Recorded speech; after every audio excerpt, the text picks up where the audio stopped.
So hello mga kulichap, isang magandang umaga po sa ating lahat. Ayan, so nandito na naman tayo sa loob ng bahay natin wherein gagawa tayo ng DIY repair sa ating bike.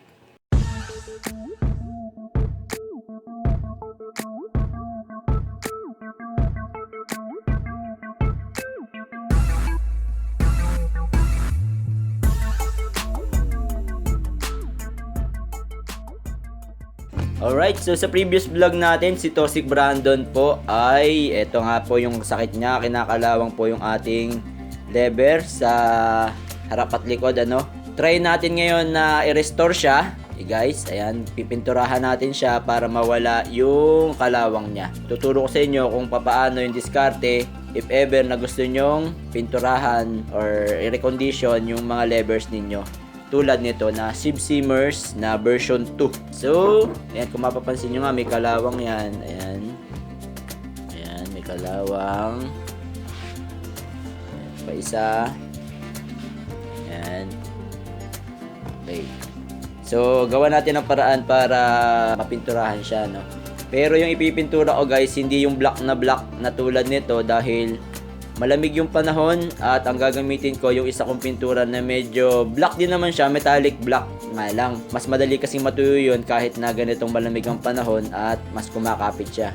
Unlike dun sa nabili kong pintura, medyo diskumpiyado ako dun. Baka magulit lang ako ng process pag yun yung ginamit ko. So ito na lang.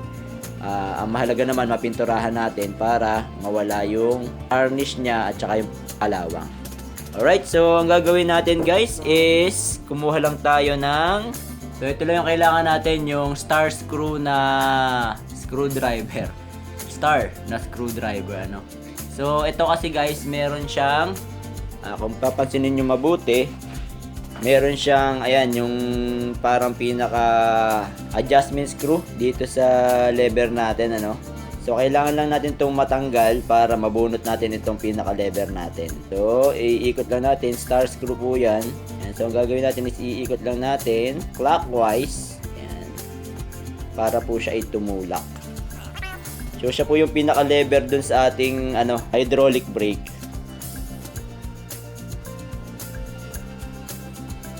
So, once na tulak na natin siya hanggang dun sa dulo, ito naman po yung pinaka-lock niya. Ito. I don't know kung applicable siya sa lahat ng levers, pero itong lever kasi na to, ang good thing sa kanya, ayan, ayan yung pinaka-lock pin niya. So, pwede natin siyang tusukin pataas. Biglain lang natin, guys. So, medyo snap lang natin, biglain lang natin yung pagtulak sa kanya. So, ayan, ang gagawin lang nyo is, bibiglain nyo lang yung tulak. Tuunan nyo lang ng screwdriver dito, tapos, biglaan. Ayan, so pag binigla nyo yan, matatanggal nyo yung pin. Ayan, ito yung pinaka-pin. And then, ito naman, huhugutin lang natin to. So, yun. So, in this way, mapipinturahan na natin yung ating lever. So, syempre, liyahin muna natin ng konti para matanggal tong mga kalakalawang bago natin siya pinturahan. Then, wag nyo iwawala guys ito, meron siyang mga parang bushing dyan. Yan, may mga bushing yan. Huwag nyo iwawala. Kasi pag nawala yan, maalog yung magiging lever ninyo. So yun guys, unahin natin tong isang lever muna, So ang gagawin ko muna is kakaskasin ko tong mga pintura para matanggal. So kumuha lang ako nito. Yung mga nakakapit, baka hindi ko natanggalin. So tanggalin na lang natin yung mga old na pintura para mamaya pag nagpintura tayo, suabe, smooth. So ayan guys, after na makayas ko yung mga pintura, pililihahin naman natin siya para matanggal-tanggal yung mga natitirang kumapit na pintura at para smooth na rin siya pag pininturahan natin. Yung ibang part, tulad nito sa likod, hindi ko na tinanggal. Kapit kasi siya, tsaka hindi ko na masungkit. Nasa likod din naman siya, kaya hindi na siya masyadong nakaka-apekto sa itsura. Tsaka itong mga part na to, hindi ko na matanggal. Makapit na yung pintura niya. So ito yung lock pin pala, hindi ko natanggal kanina. Yung pinagpapasukan ng pinaka-pin. So liyahin lang na konti natin yung itong mga pintura na luma para maging magaspang. Para if ever na pininturahan natin siya, yung pintura kakapit din. Hindi naman siya matanggal ng totally matanggal eh. Ayan, oh. Ayan, so pipinturahan na natin siya. Medyo alangan ako kasi nga malamig yung panahon ngayon. Hindi ko alam kung kakapit yung pintura, pero tiwala na lang tayo dun sa pintura natin, no. Pinturahan na natin, guys.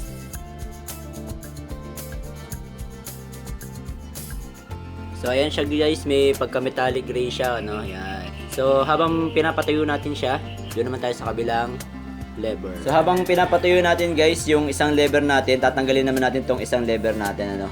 Madali lang matuyo yun. Pag natapos natin tong recondition, lihahin, no, tanggalin at lihahin, malamang sa malamang pwede na natin ikabit yung nasa kabila. Alright, so same procedure lang tayo, guys. So ang gagawin lang natin is, ayun, tatanggalin natin tong screw nya gamit itong star screw natin. So mararamdaman nyo naman pagka tanggal na siya, kahit anong ikot nyo, wala na siyang lubog. And then pagdating dito sa ilalim, tutukan nyo lang na ganyan, and then paluan nyo lang.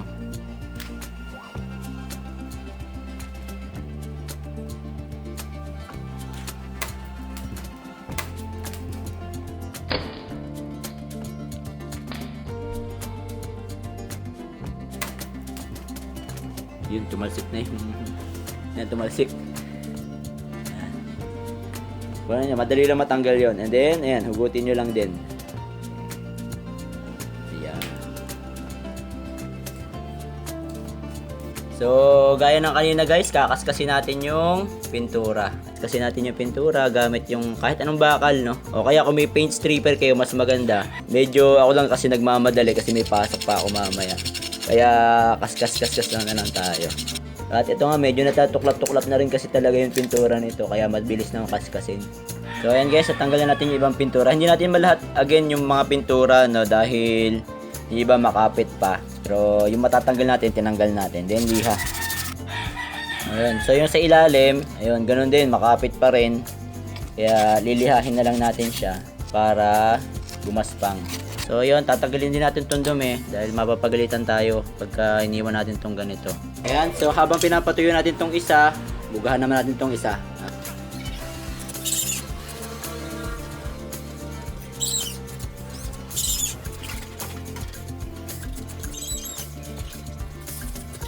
Medyo matagal siya matuyo ngayon dahil nga malamig eh. So habang naghihintay tayo matuyo, guys, yung lever natin, ano. So grasahan na lang natin tong mga maliliit na parts, ano. So para pagbalik natin, may grasa sila. So syempre, unang-una tong yung pin, lock pin. Grasahan natin 'yan para yung pag nakapin na siya, smooth dun sa ating lever. Then ito yung pinagpapasukan niya na lock. Kailangan meron din 'yan. Pati yung mga gilid. And then ito yung mismong pinagkakapitan ng ating sa hydraulic kasi yan yung gumagalaw eh. So mas maganda smooth sila pag gumalaw. Mga hard plastic lang pala to, guys. Then sama na rin natin tong mga parang spacer niya or washer.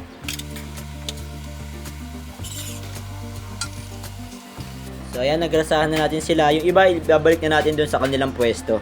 So tutulungan ko kayo ng technique, no? Medyo mahirap kasing ibalik yung spacer dito sa lever natin, no? Lalo na yung sa taas, natatanggal-tanggal, tapos ang hirap pa pag maliit yung daliri ninyo. So ang gagawin natin, ayan, lagyan nyo lang ng grasa yung screwdriver, tapos itong spacer may grasa na rin para dumikit.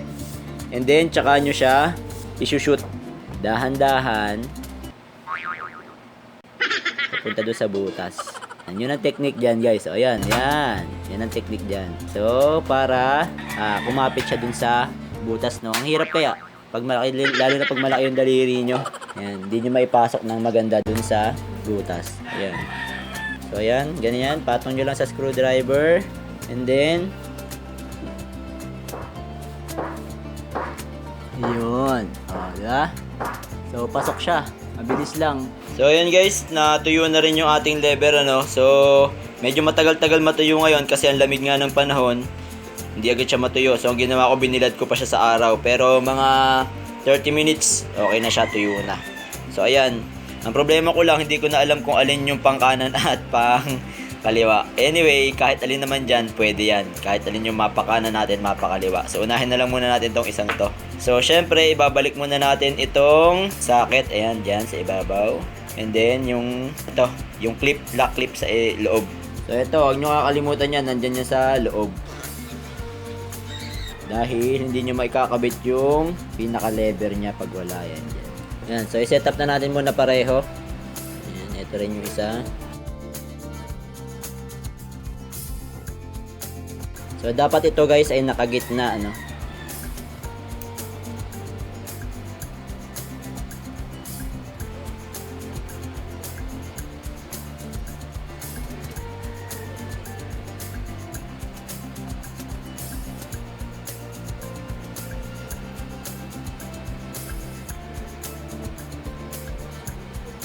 So ayan, kabit na natin dito. Ayan, kabit na natin. So ang gagawin nyo lang, isushoot nyo lang yung butas na to. Ayan, yung butas na yan. Doon sa pinaka lever nya. And then, by the use of your star screw, putin nyo lang ng pa-counterclockwise. So sakto lang yung yung layo. Mamaya nyo na i-adjust pag nakakabit na yan. Madali na yan. Ayan. So after nyan, papasok nyo lang tong lock clip natin.